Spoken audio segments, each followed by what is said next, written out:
Hey everybody, welcome to the video, welcome to the channel. My name is Mike. Today, I'm gonna give you some tips about winter construction.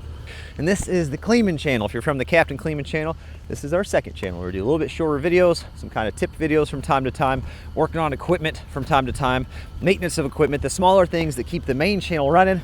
You'll find them on this channel. It's one of the biggest battles of building in the wintertime is keeping things up to working temp. Everything has a working temp on it.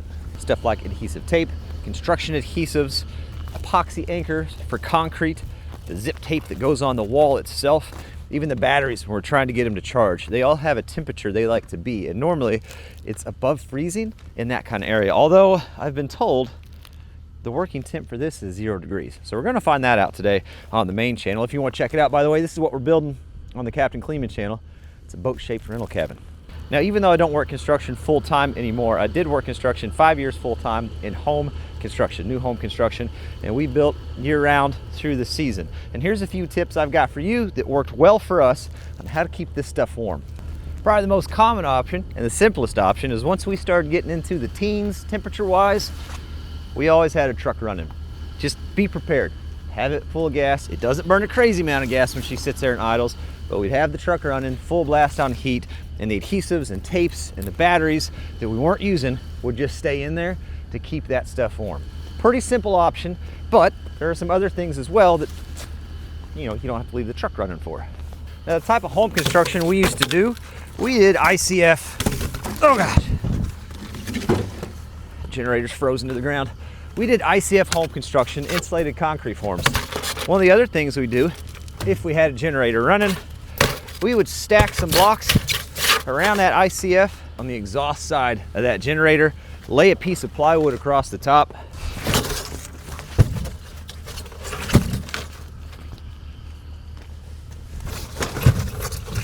throw another ICF scrap on this end, close this thing in enough that the heat from the exhaust would keep everything nice and toasty, roasty, and warm. There's some dangers with this. One, of course, the CO. I wouldn't lay in there yourself to keep yourself warm. You're gonna take a heck of a nap you might not wake up from. The other, if you get too close to the exhaust with the stuff you got stacked up here, well, you might burn your generator down. But if you're paying attention, it always worked well for us. Now, something sometimes frowned upon, but certainly not by the guys doing it. Burn piles.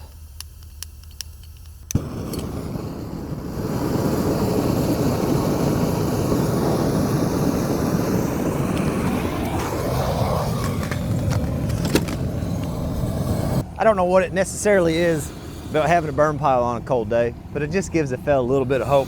Now, burning down the customer's project or your project, that's never gonna be a good thing. But if you got a burn barrel and you've been saving your wood scraps, today's the perfect day to light it off. I think that's a common sense thing. Another super simple trick, these old water coolers, we all have them. They all get to the point where this thing just doesn't hold water anymore. It leaks constantly, drips throughout the day. You keep your adhesives and all your stuff inside at night where they're warm. With the water cooler, you throw them in here during the day, throw you a pack of hot hands, 2, 3, 4 of them in here. It doesn't keep it like a furnace, but it will keep stuff warm enough that it's workable. You'll be able to charge your batteries, and the adhesive will actually come out of the tube. Simple little things like that.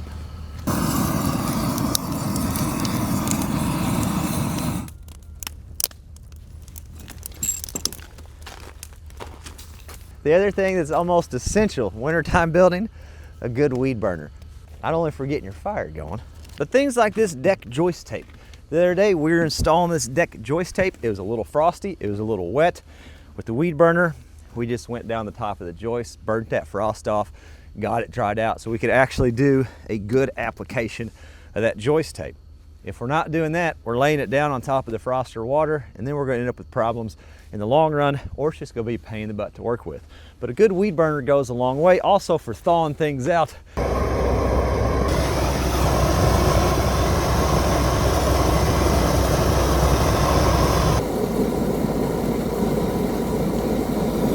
Frozen bucket pins on the equipment, or even your stockpiles, your lumber piles, whatever you got that's frozen up. The weed burner can go a long way and make a big difference in how that day goes. The last super simple thing to keep around for wintertime builds, plastic.